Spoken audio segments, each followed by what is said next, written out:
Bonsoir, bonsoir, bienvenue sur Radioverse, la web radio, et bienvenue dans Précédemment, l'émission où on interviewe des gens avec un micro. Ah, ça, c'est un très très bon lancement. Je suis avec Léonie. Léonie, comment vas-tu? Eh bien, ça va très bien et toi, Chris, comment vas-tu ce soir? Un peu fatigué, hein, on le sent à mon lancement, l'émission où on interviewe des gens avec un micro. On en a trois en plus, puisqu'on est trois. On accueille à nouveau Billy Baronet. Comment vas-tu, Billy? Eh ben, ça va super, et vous, comment ça va? Ça va très très bien. Je précise, je t'ai appelé Billy Baronet, mais ceux qui ont entendu la première interview qu'on a faite de toi il y a 2 mois savent que ton nom d'artiste, c'est Billy BDX. En tout cas, c'est sous ce nom-là qu'on te trouve sur Spotify. Est-ce que tu peux me confirmer? Exactement. Parfait. Eh bien écoute, on va parler de ton IP. Tu nous en avais parlé lors de notre premier entretien. Il est sorti le 8 mai, si je ne me trompe pas. On va en parler, mais avant, on va parler de ton concert qui a eu lieu lui aussi le 8 mai. Alors, je n'étais pas au concert, donc moi, je vais me taire et je vais laisser la parole à Léonie qui, elle, était au concert, qui a bien fait ses devoirs. Merci Léonie, la parole est à toi. Eh bien, merci Chris. Et oui, exactement, j'ai eu l'occasion et la chance d'assister à ce très beau concert. Et avant d'aller sur moi, ce que j'en ai pensé et mon avis, je voulais savoir, toi, quel a été ton ressenti du concert dans sa globalité? Comment tu l'as vécu? Eh ben, le concert, ça s'est super bien passé, je l'ai super bien vécu. Nous étions 200 en tout, donc équipe artiste, tout ça, et le public. Je pensais pas qu'on serait autant. J'avais un objectif de 150 pour que la salle paraisse pas trop vide, en gros. Mais voilà, j'étais super content, et pareil, en termes de ressenti sur scène, c'était un vrai bonheur. Enfin, c'est vraiment incroyable. Le public était top, tout était super. Et d'après les retours que j'ai eus du public, et enfin de toutes les personnes qui étaient présentes, c'était à peu près unanime, quoi. Donc, ouais, j'étais franchement très content que l'événement se soit passé de telle manière. Eh bien, moi, je vais confirmer. J'ai vraiment beaucoup aimé le concert. Et enfin, vraiment, on sent que tu es un artiste et que déjà t'aimes et que tu as vraiment déjà, tout simplement, de kiffer ton moment et d'être heureux de faire, ce concert, pour nous et ben juste voir l'artiste vraiment qui kiffe et qui ne s'ennuie pas, qui est vraiment là pour partager avec nous, déjà ça, c'est incroyable et vraiment, j'ai kiffé te voir, sur scène et faire tout ça et j'ai trouvé vraiment le show incroyable, que ce soit en plus les nombreux feats qu'il y avait sur scène et qu'il y avait beaucoup de genres très différents, enfin, les genres musicaux étaient vraiment très différents et je trouve ça trop cool d'avoir plein de styles, variés. Est-ce que tu as choisi un peu au hasard ou est-ce que c'était voulu d'avoir, un panel très complet comme ça d'artistes? Bah, alors tout d'abord, merci pour ton retour qui fait vraiment plaisir, qui fait chaud au cœur. Et oui, concernant les artistes, en fait, je suis très content parce que en fait, je les ai choisis parce que c'est des personnes que j'aime autant artistiquement qu'humainement, et des personnes qui ont eu un lien avec mon parcours. Et comme voilà, ce concert avait une grande signification pour moi, donc c'était la sortie de mon premier EP que je prépare depuis plusieurs années, qui s'appelle Vision, et le concert du même nom. Et en gros, c'était voilà, j'avais encore 19 ans, mais 2 semaines plus tard, 20 ans. Là, aujourd'hui, j'ai 20 ans. Donc c'était un peu, je voulais que ça représente une certaine partie de ma vie. Et donc bah, voilà, j'étais content, et c'était voulu, cette diversité un peu, bah, en fait, ce qui s'est passé un peu pour mon parcours, quoi, les différentes personnes, quand je les ai rencontrées à tel moment de ma vie. Et donc c'est voilà, il y a eu un featuring, par exemple, avec l'artiste Cléo, donc qui s'appelle La Vissure, qui est sur son album à lui, et qui est un titre 100% vocal. Donc on a fait beatbox, chant et rap. Mais par exemple, il y avait aussi Kerspi, qui est un rappeur qui est un exemple, un rappeur bordelais que je suis depuis beaucoup d'années, et où j'ai pu interpréter un de ses featuring à lui. Enfin voilà, il y a eu énormément de choses. Il y a eu aussi un beatboxer, il y a eu une chanteuse, Léa Bizet, il y a eu Massao Brun, un titre qu'on a fait à la guitare. Enfin, peut-être que j'en reparlerai plus précisément après, mais en tout cas, il y avait énormément d'artistes, et du coup, voilà, des personnes ben, que je voulais enfin, des personnes que je voulais avoir ce jour-là, pour cette date-là, et ce moment important pour moi, quoi. OK, Chris, j'ai l'impression que tu voulais réagir? Oui, beaucoup de feats, du coup, sur scène. Comment on organise ça? Il y a une organisation spéciale à mettre en œuvre? Il y a beaucoup de répétitions avec chaque artiste? Alors oui, effectivement, faut organiser ça parce que même si, c'est des artistes que je connais et avec qui j'ai déjà collaboré d'une manière ou d'une autre, forcément, le jour J pour le concert, il faut être prêt, quoi. c'est pas juste de l'improvisation et je voulais pas en tout cas que ça soit juste: «Allez, je te fais venir, on fait un truc, après au revoir». Je voulais que ce soit qu'on ait vraiment l'impression que c'est quelque chose de ficelé quoi, que ça a sa place dans le concert et que c'est pas seulement un invité parce que voilà, je le connais, il faut le mettre là. Donc effectivement, ça a été des répétitions en amont, alors que ce soit par exemple avec, il y a eu, Elsa, violoniste qui était aussi ma prof de quatrième au collège. Donc là pareil, j'ai pris un texte de cette période-là. Ensuite, on s'est vu pour répéter au violon quelques semaines avant. Mais par exemple, si c'est avec Oji, le beatboxer, là, c'était pour le coup peut-être la partie entre guillemets «la plus improvisée», mais c'était voilà, on a en tel timing, et chacun on se prépare. Ou avec Kurspi, beh, là, c'était un morceau avec, des passe-passe tout simplement. Donc il a fallu en fait, on a eu des ateliers quelques jours avant qu'on donnait à l'Accordeur, donc qui est une salle, à Saint-Denis-de-Pile. Et on a utilisé ce moment-là pour, aussi répéter dans la voiture un peu, voilà, faire, les couplets. Donc en fait, ouais, c'est des préparations et puis même la veille et le jour J. C'est-à-dire que la veille, j'ai eu une journée de résidence, donc un peu pour me préparer, en condition, dans la salle. Et le jour J, c'était les tests avec les lumières et cetera. Donc même si c'était pas forcément des moments de répétition, c'est des moments où comme nous étions prêts en amont, comme on avait déjà répété, bah, là, on prend la place sur scène, on sait à peu près, enfin voilà, on comment dire? On travaille un peu ces moments scéniques, quoi. Est-ce que ça veut dire du coup que chaque invité avait une place précise dans le spectacle? Est-ce qu'il y avait un lien entre les différents, comment on peut dire ça? Entre les différents moments du spectacle? C'était pas juste une succession de feats. Il y avait une histoire derrière.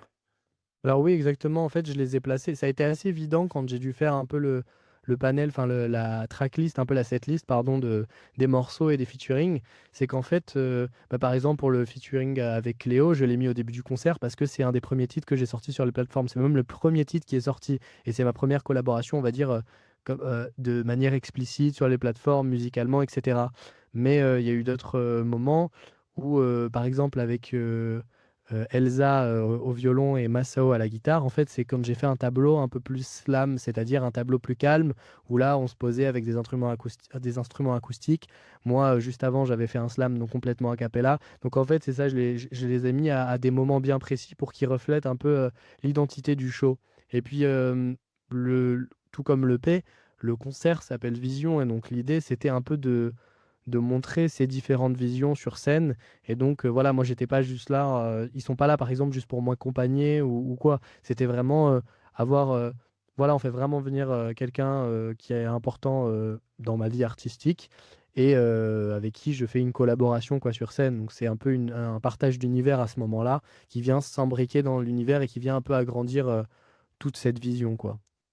D'accord, donc en plus de ça, il y a un vrai travail, encore une fois, sur la signification du spectacle et sa préparation, Oui, effectivement. exact. Léonie?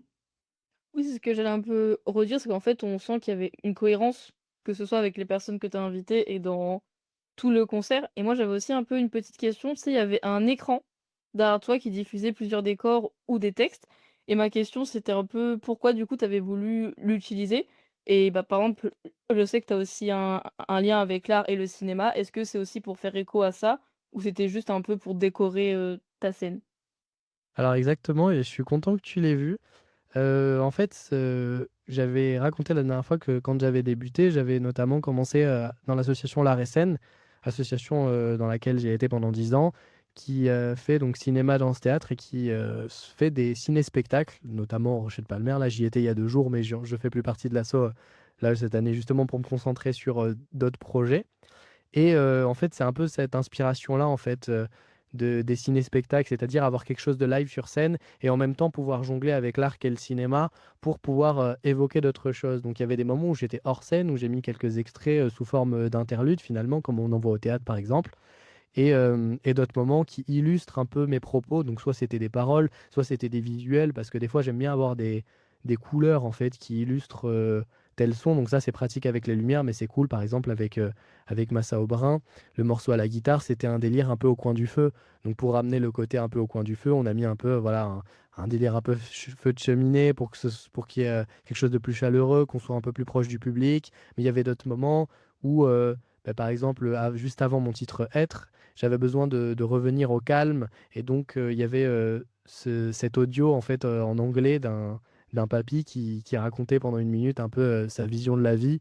Et ça faisait une assez belle transition avec mon titre Être qui raconte un peu mon rapport à l'écriture et à la vie, ce que c'est que d'être un peu dans ce monde.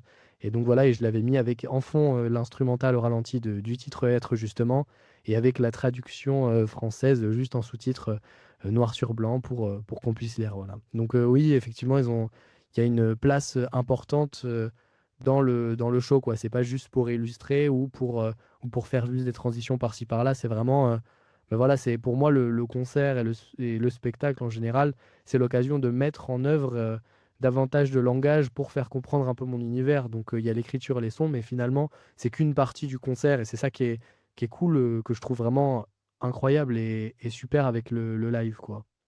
J'ai pas été au concert seule, j'ai traîné ma meilleure amie et un ami à moi au concert et ils ont tenu à te laisser des petits commentaires et des petites questions. Donc, je vais te lire en premier l'avis de ma meilleure amie et ensuite, l'avis et quelques questions d'un de mes amis. OK. Alors, Elona te dit que le concert était bien et les invités exceptionnels. Les différents styles de musique présentés sont très bien trouvés et permettent d'être au goût de tout le concert. Et permettent d'être au goût de tous. Le concert était très bien et on s'est bien amusé. Et Lucas te dit le concert était franchement très bien, que ce soit la première partie, les chansons en solo ou les feats. L'ambiance était géniale avec divers styles musicaux qui permettent d'intégrer une grande variété de goûts. Et maintenant, on passe à sa première question. Combien de temps cela t'a pris pour écrire toutes ces musiques? Alors tout d'abord, merci, Elona et Lucas pour ces retours. Ça fait toujours, chaud au cœur d'avoir des retours du public et voilà, ça me permet d'avancer et de continuer. Donc merci beaucoup. Concernant les musiques, alors c'est une bonne question parce qu'en fait, c'est un projet qui a été un peu décomposé. En fait, ce projet Vision, je l'ai dans la tête depuis, bientôt 4 ans. C'est-à-dire qu'il y a 4 ans, en juillet 2022, j'envoie un message à Lohan qui est, Lohan Travaux, qui est mon beatmaker, donc qui est sur, 5 sur 7, des prods en fait, avec qui on a composé, 5 sur 7, des titres, enfin musicalement. Je lui dis: «Ah je crois que j'ai le titre de mon projet, j'aimerais quelque chose qui soit autour de la vision». Donc j'aimerais l'appeler Vision, voilà, Vision en majuscule tout simplement et que ça regroupe tout ce thème-là et depuis le début, j'ai ça ficelé dans la tête. Sauf que, il y a 4 ans, donc j'écrivais du slam, je rappais aussi, mais j'avais jamais, fait de titre, vraiment composé très professionnellement et cetera. Mais je sais que j'avais cette idée dans la tête et je voulais que mon premier projet ressemble à ça. Donc là, c'est commencé toute une, recherche, donc j'ai écrit, j'ai énormément écrit et une fois que j'ai eu les textes, en fait, finalement, j'ai fait passer à la deuxième étape de la composition. Alors, en même temps, il y a eu des prods qui ont été composés, mais finalement, par exemple, l'intro qui s'appelle Vision, le texte, il a plus de 2 ans. Le titre, Être, par contre, lui, il a été écrit, l'année dernière. Donc en fait, il y a des titres même 100 fois, par exemple, il a 2 ans, 2 ans et demi le texte. Donc les textes ont souvent, sont souvent, plus, vieux que les instrumentales parce qu'en fait, j'avais les textes et l'idée après, c'était de composer, de trouver un peu ce qui me ressemble. Parce qu'en fait, les prods qu'il y avait sur internet, j'avais du mal à rapper dessus. Enfin, j'y arrivais, mais ça me donnait pas, comment dire? J'avais l'impression que ça me représentait pas. C'est-à-dire que j'avais des textes qui étaient très personnels, que j'arrivais à vraiment incarner et à être fier. Et par rapport aux instrumentales, je sentais qu'il fallait aussi qu'il y ait, un peu ce regard-là. Mais le souci, c'est que j'avais pas un peu le niveau et je savais pas encore trop comment bosser pour avoir ce regard-là. Donc avec mon ami justement, Lohan, eh ben, on a passé, tout ce temps-là à peaufiner, à chercher, à faire des tests. Des fois, c'est au fil d'une blague. Pour l'anecdote, pour le son Vision, à la base, on cherchait pour faire la prod du son artiste, donc son Vision qui est, l'intro et qui est titre éponyme et artiste qui est le troisième son, qui va juste après Être. Et, et en fait, j'étais au téléphone avec un pote, enfin bref, peu importe. Et lui, il s'amusait avec un synthé à faire les accords de Shape of You de Ed Sheeran. Donc, tu vois, il enregistre ça un peu comme ça pour la blague et tout. On kiffe un peu. Et juste après, on teste un truc. C'est-à-dire qu'on pitch, donc c'est-à-dire qu'on va transposer la note plus basse et on change un peu, on la ralentit. Et en fait, ça a fait, avec quelques réglages, ça a fait le, la mélodie du morceau Vision, en fait, qui est en fond. Et donc voilà, tu vois, c'est un peu tout un travail, en fait, où des fois c'est juste des blagues, puis en fait ça part sur une inspiration. Et donc il y a eu plusieurs étapes. Donc c'est pour ça que c'est difficile de dater précisément combien de temps ça m'a pris d'écrire les textes. Mais on peut dire, depuis que le projet a été pensé au moment où il est sorti, on peut dire 4 ans. Mais c'est pas 4 ans où j'ai juste écrit pendant 4 ans et où j'ai tout le temps peaufiné le texte. Il y a Le goût des couleurs, par exemple, je l'ai écrit en 1 heure. Donc du coup, c'est vraiment une inspiration. J'ai débuté, j'ai terminé, le texte était fini. Alors qu'il y en a d'autres comme Vision, où j'ai rajouté des trucs par-ci par-là, où j'ai modifié quelques. Enfin voilà. Donc il n'y a pas une façon d'écrire qui revient à chaque fois, mais c'est ça qui compose un peu, bah, pareil, les différentes visions finalement que j'ai eues sur le projet et les tests que j'ai faits, ce que j'ai gardé et ce dont je suis vraiment fier, quoi. Et sa deuxième petite question, ce serait: quelles sont les choses qui t'ont le plus inspiré pour suivre cette voie? Alors je saurais pas répondre précisément, c'est pas forcément une question que je me pose souvent d'ailleurs, donc je saurais pas trop. Je dirais pas que c'est évident non plus, je me suis pas réveillé un matin en me disant, «Je veux faire de la musique», parce que paradoxalement, je pensais que la musique, c'était pas forcément pour moi. Au début, j'ai commencé par la danse et je me suis dit: «Bah, voilà, il y a des gens qui dansent, il y a des gens qui font les musiques» et voilà, c'est tout. J'étais pas. Et puis finalement, c'est venu un peu petit à petit avec les rencontres et cetera et je m'y suis vraiment attaché. Après, écrire, c'était une manière pour moi d'exprimer, voilà, d'arriver à sortir un peu les émotions que j'avais, enfin vraiment un moyen un langage quoi et donc après ça s'est fait assez naturellement quoi. J'ai continué parce que j'en avais entre guillemets «besoin». Je sais que ça fait un peu cliché comme réponse, mais pour le coup c'est vraiment vrai quoi. J'en avais besoin, ce besoin d'écrire, de composer et puis voilà tout ce côté aussi ensuite avec le public, où il y a un retour, où il y a nos mots, ils permettent aussi d'éclaircir, un peu le regard de d'autres personnes, c'est-à-dire, les personnes qui ont les mêmes problématiques que nous, qui ont la même réflexion, donc il y a cette recherche. Donc je saurais pas dire exactement, précisément ce qui a fait que je continue dans cette voie, mais dans tous les cas, c'est parce que je suis animé par la même passion, par la même envie et que voilà, je sais que quoi qu'il se passe dans ma vie, demain, que ça marche pas, je sais que demain, je vais me réveiller et peut-être, 2 heures après, je vais écrire. Il y a un truc, il y a un arbre, il y a un chant d'oiseau, ça vient un mot dans la tête, bam, je vais écrire quoi. C'est une activité comme une autre quoi. Je sais pas, on peut se brosser les dents tous les jours, en plus de me brosser les dents, j'écris aussi quoi. Voilà donc je sais pas trop, il y a pas d'événements. Bien sûr, il y a des choses qui se rajoutent un peu sur ce chemin, qui font que ça donne de l'espoir, que ça ajoute des voix, que ça ajoute comment dire? Des opportunités et d'autres manières d'effectuer, l'art, la musique, tout ça. Mais il y a pas, il y a pas un truc en particulier si ce n'est la passion quoi. Et c'est déjà très bien, on ressent la passion quand c'est par exemple là maintenant tu parles ou même pendant le concert et encore une fois, je te félicite beaucoup pour ce concert qui était vraiment très beau visuellement et toi plus tous les artistes vraiment ça a amené, un mélange vraiment super. Puis même le public, je trouve qu'on était vraiment je sais pas comment dire, mais c'était vraiment une bonne ambiance, de public, on était là, tout le monde était réactif aux différentes choses, aux différents éléments ou même dans la participation et j'ai vraiment trouvé tout cet événement et tout ce concert vraiment très sympa.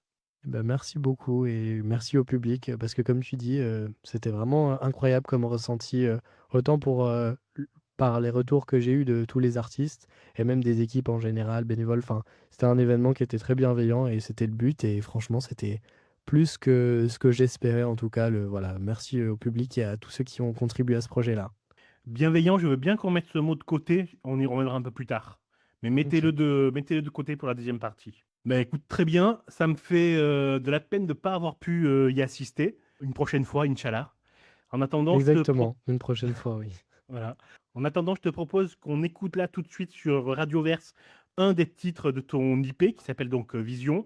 Et je te laisse choisir lequel veux-tu qu'on écoute tout de suite. Et justement, puisqu'on en parle depuis tout à l'heure de Vision et du projet autant de l'EP que du concert, je propose qu'on écoute Vision, qui est l'intro et titre éponyme de cette EP. Yeah. You know what the fuck going on, feel me?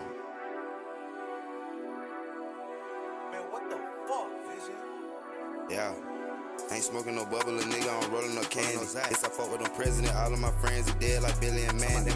They whole bad fuck, but she doing like SpongeBob, she having cheat like Sandy. 300 black out of cook with the drum in the bump, start let it be sing like Brandy. Yeah, she give me the net, I was very impressed, I'm telling you this shit outstanding. She think I'm a cuff for Jack, I scratched her, baby, that shit outlandish. This fuck nigga pocket watching on my check, and he ain't even having no balance. I was just fucking a ratchet hoe, now it's a class of hoe up in my standards. I'm finna teach these niggas song just like Rosetta Stone, you ain't learning no Spanish. They thought I was doing black magic, just got pulled up with a stick and made that by Vanish. They say lose look, gon' sink the ship. That's why this shit Titanic. I done been through hell of shit, I ain't never fold a panic. I don't care if niggas steal my sauce, cause they on the seeds I planted. I asked her, can this dick fit in her mouth? She said, just call me Candice. Got hoes in Atlanta like designer, black and white, no pound. Might catch some Asian shit from China, bad it fuck look like Katana. Yeah, hold up, I meant Katana. Yeah, I feel like ASAP Rocky, feel me? Why you say that? Go bad bitches, that my fucking problem. I'm clutching Compact G-Lock 26, the problem solved. These niggas acting just like bitches, get that boy Oscar, feel me, huh? These niggas tweaking, tripping. Treat a hoe like Scissor, I just hit her on the weekend. I got 2 pistols in my denim, I ain't even blaze. My young niggas slide with 3Ks, they ain't even race. Yeah. Ain't smoking no bubble, a nigga, I'm rolling no candy. Yes, I fuck with them president, all of my friends are dead like Billy and Mandy. They whole bad as fuck, but she doing like SpongeBob, she having cheek like Sandy. 300 black out of cook with the drum in the bump, start let it be sing like Brandy. Yeah, she give me the net, I was very impressed, I'm telling you the shit outstanding. She think I'm a cuff or Jack, I scratched her, baby, that shit outlandish. This fuck nigga pocket watching on my check, and he ain't even having no balance. I was just fucking a ratchet hoe, now it's a class of hoe up in my standards.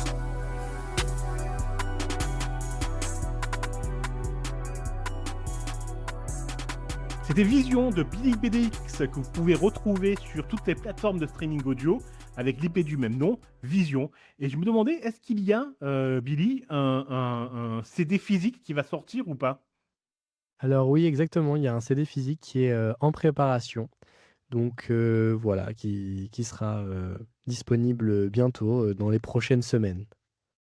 Bah, parfait, tu nous préviens et on mettra le lien sur nos réseaux, sur le site internet La Nuit du Dimanche. On va parler du texte, de vos textes tout à l'heure, parce que je les trouve moi, j'allais dire il y a une contradiction entre le sombre et la bienveillance. J'ai mis ce mot tout à l'heure entre parenthèses, hein. Je vous ai dit de vous y accrocher, on va y revenir plus en détail, mais avant de parler de vos textes, je voudrais bien que tu nous expliques, pour toi, Vision, ça veut dire quoi? Alors déjà, le terme, il revient plusieurs fois, hein, dans les chansons. Est-ce que c'est comme une volonté de voir le long terme, ou c'est un autre cheminement personnel pour toi? Pourquoi Vision? Alors en fait, dans le premier titre justement de l'intro Vision, j'explique que la vision infinie, c'est mon seul paradigme. Donc en gros, c'est un peu paradoxal comme idée, parce que dans le titre Ce qui t'inspire, qui est un skit, donc qui est un interlude, j'explique que la vision, c'est quelque chose de personnel, parce qu'en fait, la vision, ça a une limite. Donc avec nos yeux, on voit qu'à un certain point, mais que l'infini, du coup, ça n'a pas de limite, et qu'on peut s'approcher, entre guillemets, de l'infini en combinant nos visions, c'est-à-dire avec le partage. Moi, je vois telle chose, toi, tu vois telle chose, et si on combine nos visions, finalement, on se rapproche d'un regard infini, puisqu'on ajoute une vision qui n'a pas de limite. Donc quand je dis la vision infinie, c'est mon seul paradigme, c'est que j'essaye de m'approcher de cette infinité des visions, finalement, de ce partage commun. Donc voilà, c'est un peu ça le thème du projet. Alors là, c'est très bien la réponse, parce que pour moi, c'est la première pierre de ton univers et de la contradiction. On va y venir petit à petit, hein, vous allez voir. Mais cette première pierre, c'est une sorte de bienveillance dans tes textes et un optimisme forcené. Si je dis ça, est-ce que tu es d'accord, ou est-ce que tu veux nuancer mon propos? Bah alors je suis complètement d'accord et très content que tu l'aies ressenti comme ça, parce que c'est quelque chose, alors même si c'est plus dans la forme que dans le fond, je trouve. C'est-à-dire que souvent dans les textes, même quand j'aborde des thèmes un peu sombres, il y a toujours un fond d'espoir, et c'est notamment ce que je dis dans 100 fois. Je dis: «Mais ça va aller, c'est ce que je te laisse croire, c'est pas un mensonge, c'est le principe de l'espoir». Donc il y a un peu ce fond-là de, malgré le pessimisme, pardon, malgré ce qui est noir autour, c'est en essayant de trouver la petite faille de lumière que, beh, c'est ça qu'on garde, quoi, c'est ça qu'on prend, et c'est ça qui nous permet de se relever, quoi.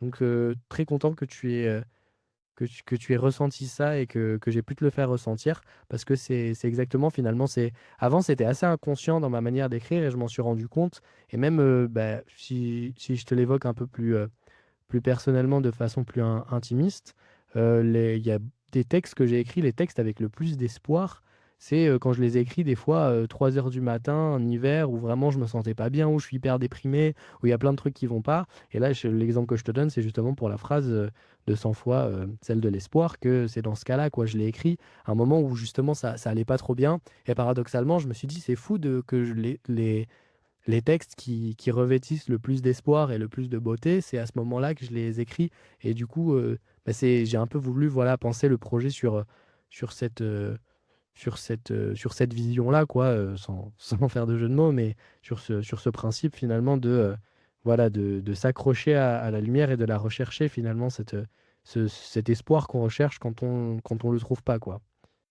Alors justement, peut-être que la suite va moins te plaire, parce que ça m'étonne pas que tu écris ces textes, cette formule, lorsque ça n'allait pas aussi bien que tu le souhaitais, parce que le principe de l'espoir, il y a une volonté de bienveillance et d'optimisme forcenée dans les textes, mais le fond, le vrai fond pour moi, c'est un fond assez dur et assez dépressif. Si on va vraiment dans les textes, ça parle quand même euh, d'un peu plus grave qu'une mélancolie, quoi. Est-ce que ça te gêne si je dis ça? Non, ça me gêne pas. Alors Hem, je le dis, est-ce que tu vas bien, Billy? Bah, oui, ça va très bien. Alors c'est pas une réponse qui me choque mais je pensais pas que ça se verrait forcément. En tout cas, je pense que tu as aussi, l'habitude d'écouter, beaucoup de styles et de repérer ça. Mais, oui, effectivement, c'est qu'il y a un peu de ça. Disons que tu vois, on dit souvent que, par exemple, on dit ça pour les premiers courts-métrages dans le cinéma, mais ça se dit aussi pour, beaucoup de projets artistiques, mais que le 1er, c'est un peu, celui qui vient du cœur, celui qu'on a besoin de faire. Et c'est vrai que cette EP, c'est un peu comme une thérapie pour moi parce il revêtit énormément de doutes que j'ai eus, de combats que j'ai pu avoir, bah, en général, dans la vie, tu vois, il y a un peu tout cette évolution aussi à l'adolescence, de comment on commence à voir le monde, à s'émanciper un peu, toutes les craintes qu'il y a autour. Enfin, il y a un peu cet éveil qui, paradoxalement, donne envie de se rendormir des fois, tu vois? Tout ce truc-là où c'est paradoxal, on dit souvent qu'on est à fleur de peau à cet âge-là parce qu'en fait, on vit tout trop fort. Donc on vit ce qui est beau hyper fort, mais on vit aussi ce qui est mal, ce qui fait mal. Enfin bref, c'est énormément d'approches et donc ça a été un peu comme une thérapie pour moi et c'est pour ça qu'il a pris du temps à sortir aussi.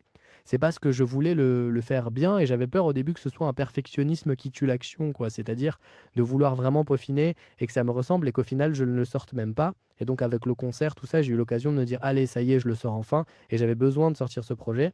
Donc oui, c'est pour ça que le fond des textes peut parfois revêtir des pensées assez sombres, mais c'est justement un peu de les avoir mis comme ça en forme qui me permet aussi des fois de sortir et de me dire que ça a été aussi utile, alors pas d'avoir été dans cet état ou quoi, mais utile de me dire: «Bon, ben voilà, j'ai eu tel combat, voilà, j'ai vu les choses de telle manière et ben maintenant je vais m'en servir pour remonter justement».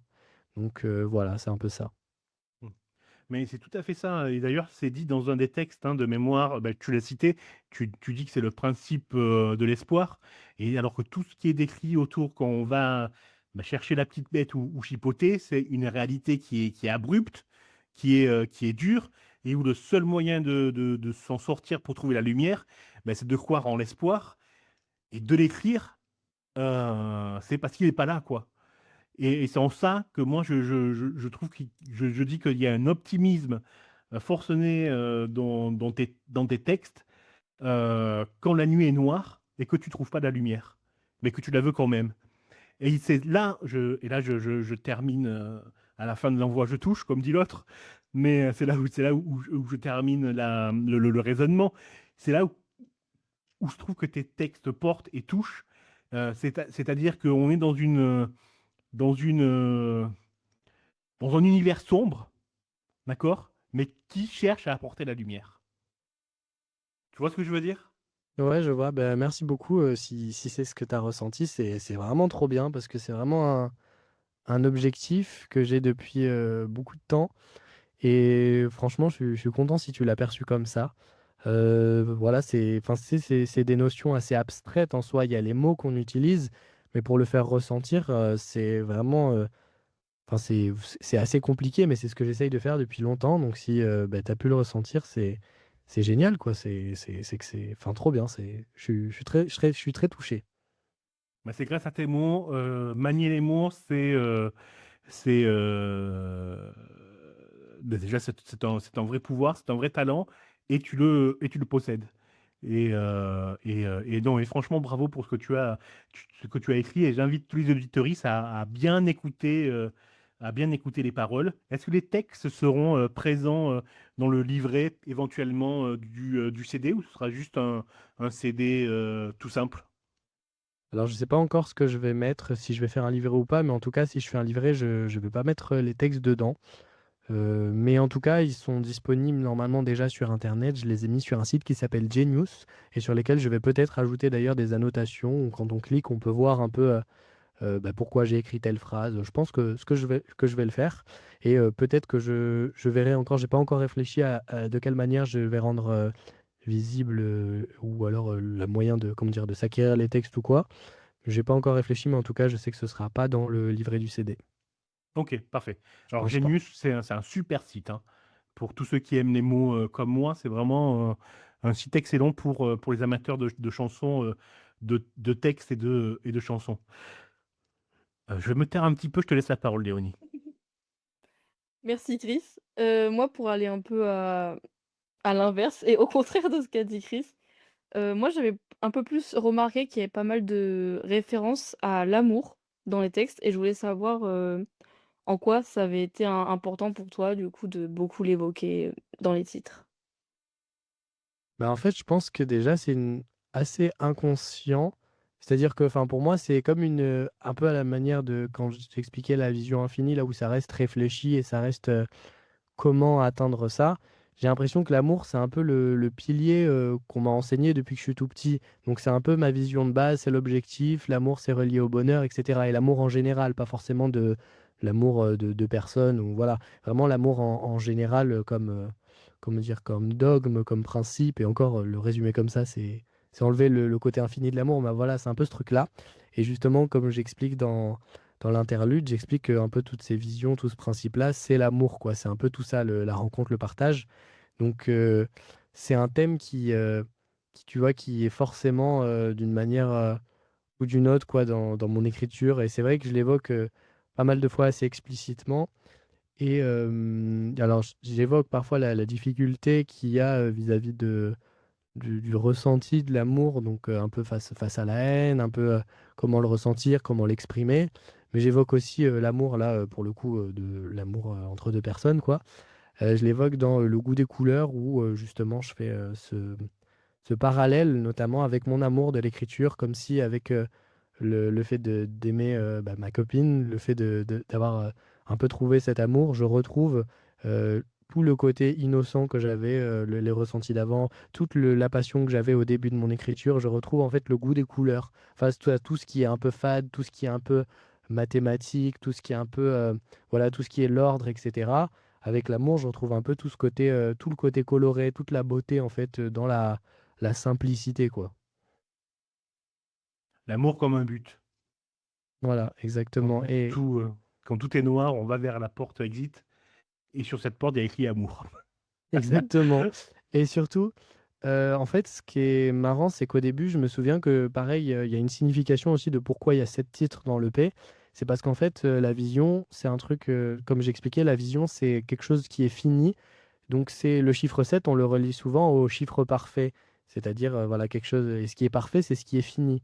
Alors que quand on arrive au 8e titre, on arrive à l'infini. Et donc c'est pour ça que je voulais faire 7 titres pour la vision et que dès le prochain titre, ça s'ouvre encore plus vers l'infini. Et que quand j'ai écrit Le goût des couleurs, je l'ai écrit en 1 heure et j'ai fini le titre et je me suis dit: «Ah j'aimerais bien qu'il soit dans l'EP», mais je trouve ça un peu dommage parce que j'évoque la rencontre, alors que je voulais que la rencontre, elle soit déjà après, que là, c'est soit quelque chose de personnel.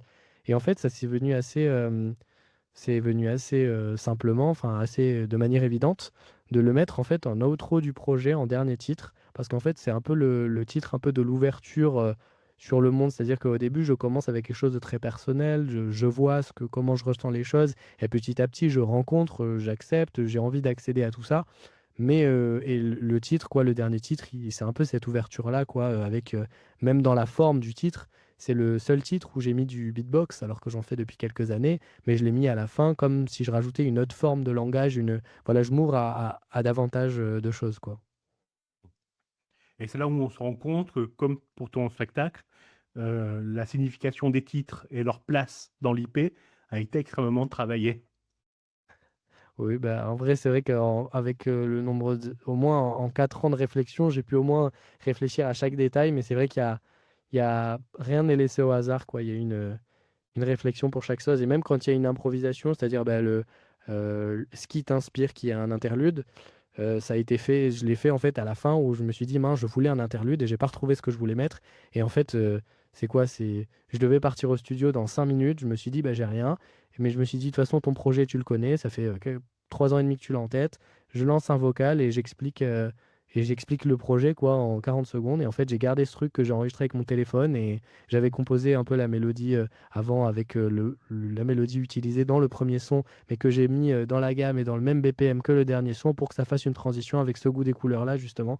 Mais voilà, c'est que même quand il y a une improvisation, enfin voilà, il y a vraiment quelque chose qui est en tout cas ficelé et qui est pensé de A à Z, quoi. Donc, au moins, en fait, je voulais vraiment que ce premier projet, quoi qu'il se passe, que forcément, je vais évoluer, je vais me rendre compte, ah mince, il y a telle erreur, là, il y a tel truc, ça va pas, j'aurais jamais fait ça. Enfin, dans 5 ans, je ferai peut-être jamais de telle manière. Mais au moins, le projet, c'est quelque chose qui me correspond et que je défends quoi, que j'assume. Donc c'est au moins ça que je voulais plutôt que de sortir par-ci par-là des trucs, puis plus trop assumer. Je voulais au moins, là, je pose un projet, il est là et ce que je fais après, au moins, je serai plus libre. Mais voilà, je voulais que ça soit dans ce sens-là, quoi. OK, parfait. Bah, bravo en tout cas, vraiment. Pour les alors moi, je suis un fanat des textes, hein, donc je le répète, mais j'invite vraiment les auditeuristes à bien écouter les textes et à aller sur le site Genius pour aller les lire parce ils sont extrêmement bien écrits et très subtils, l'air de rien, sur la signification. Donc bravo pour ça. Est-ce que, alors je parlais tout à l'heure, ouais, il y a de l'optimisme, ça parle aussi d'un monde dur et abrupt, ça parle aussi d'amour. Est-ce que aujourd'hui tu vois des obstacles à ta création artistique ou est-ce que tu te sens libéré? Après ce projet, Mmh. je veux dire, hein. Ah, bah alors oui, justement, c'est vrai que je me sens assez libéré, entre guillemets, puis c'est vrai que je m'étais mis ce projet comme une contrainte, alors comme une envie, mais une contrainte dans le sens d'avoir une ligne de création, un fil rouge, quoi. Et donc forcément, tout ce que je créais, donc ça ne m'empêchait pas d'écrire, de composer à côté, mais je voulais vraiment que, voilà, comme je l'ai dit juste avant, le premier projet que je sorte, ça ait cette forme exactement, et ça ait une démarche artistique, donc que de A à Z, que le projet puisse s'écouter d'un coup, qu'on suive une lignée, et que, voilà, proposer un univers, quoi. Et donc forcément, maintenant, en ayant fait cette EP, maintenant, je me sens un peu plus libre. Alors, je sais pas forcément où je vais aller après ou quoi. Bien sûr, je vais continuer dans ce que je fais, mais ce que je veux dire, c'est que je vais peut-être m'autoriser à sortir, des singles qui n'ont pas forcément à voir avec, justement la préparation d'un autre EP, d'un projet ou quoi. Je vais peut-être sortir des choses qui, voilà, suivre un peu mon inspiration et sans thème précis. Donc, voilà, mais ouais, libéré, c'était pas non plus une prison, mais c'était, ouais, libéré dans ce sens-là. Et aussi libéré tout simplement d'avoir sorti enfin quelque chose, quoi, d'avoir réussi à passer ce cap-là et de pas être juste dans la réflexion parce que c'est vrai que souvent, si ça reste, déjà si ça reste au stade de l'idée, c'est que je trouve, c'est que ça n'existe pas vraiment. À partir du moment où j'ai commencé à l'écrire quelque part, là, je me dis: «OK, c'est hors de moi, ça existe et maintenant pour que ça existe réellement, il faut que je le propose à quelqu'un». Si je suis le seul à le voir, ça existe pour moi, mais pour que ça prenne réellement une place, alors ça peut être à qu'une seule personne dans ce monde, mais à partir du moment où ça atteint une personne, bah, là, je trouve que ça a encore une autre dimension, quoi. Et donc c'est pour ça que je suis content que ce projet, soit sorti. Léonie, est-ce que tu veux intervenir? Dis-nous. Une petite question un peu bateau, mais je me voyais quand même, la poser. Est-ce qu'il y a un titre qui serait ton préféré ou le plus marquant? Voilà, ça c'est la question dure, j'ai l'impression c'est un peu, tu vois? C'est vrai, hein, quand ils disent ça les artistes, je suis en mode: «Allez arrête, t'as forcément ton titre préféré». Il y en a que et en fait, je vois, j'ai l'impression que c'est mes petits bébés, genre, tu vois? Vu que chaque titre a un peu sa petite place. Je vais quand même te donner une réponse, parce que c'est vrai qu'on m'a déjà posé cette question et du coup, bah, à chaque fois je réponds en fait, au feeling du moment. Donc là, je pense que, aujourd'hui, je vais te dire Vision, l'intro du projet, parce que c'est vrai que je l'ai fait que sur 2 scènes, cette scène-là et je l'avais testée juste avant et c'est là et voilà, c'est un peu, il est sorti assez, bah, récemment, il vient de sortir dans l'EP. Mais voilà, peut-être je te dis ça aujourd'hui et demain, si je suis dans un autre mood, je vais peut-être te dire 100 fois ou Être ou voilà. Mais en tout cas, aujourd'hui, je vais te dire, Vision, voilà, je trouve que c'est celui où en tout cas si on me parle du projet, parmi les 7, j'ai envie de dire: «Ah tiens, écoute celui-là», comme je l'ai fait tout à l'heure, dans la découverte: «Tiens, écoute celui-là, regarde telle ligne, regarde machin», voilà, c'est celui-là, à l'instant T, qui me donne le plus envie de montrer, quoi. OK, parfait. Et est-ce que, tout à l'heure, tu as dit que depuis 2022, tu préparais, Vision. Est-ce que ça veut dire que là, aujourd'hui, tu prépares, quelque chose pour la suite ou c'est vraiment freestyle? Non, c'est pas vraiment freestyle. Bien sûr que j'ai l'ambition j'ai l'envie de sortir des trucs par-ci par-là pour me faire un peu plus plaisir. Mais c'est vrai que même depuis Vision, j'ai un deuxième projet en tête qui irait, avec, quoi.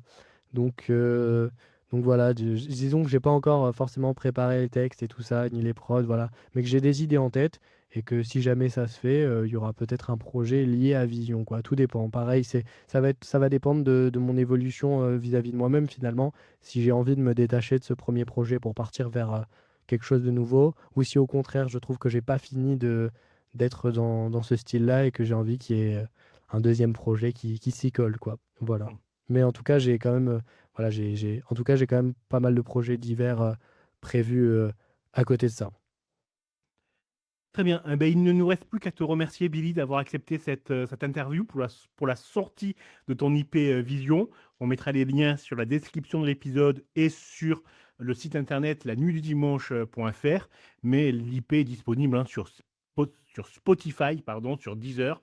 Vous tapez juste Vision ou Billy BDX et vous trouverez sans difficulté aucune. Donc n'hésitez pas à aller écouter et à soutenir un jeune artiste talentueux en allant acheter ensuite son CD, s'il vous plaît. Les liens seront aussi sur nos sites internet et nos réseaux, notamment la nuit du dimanche et Radioverse of Multiverse. Merci encore Billy et j'espère qu'on se reverra très bientôt pour la suite. Eh ben, merci à vous, merci à Christophe et Léonie et bien sûr, avec grand plaisir.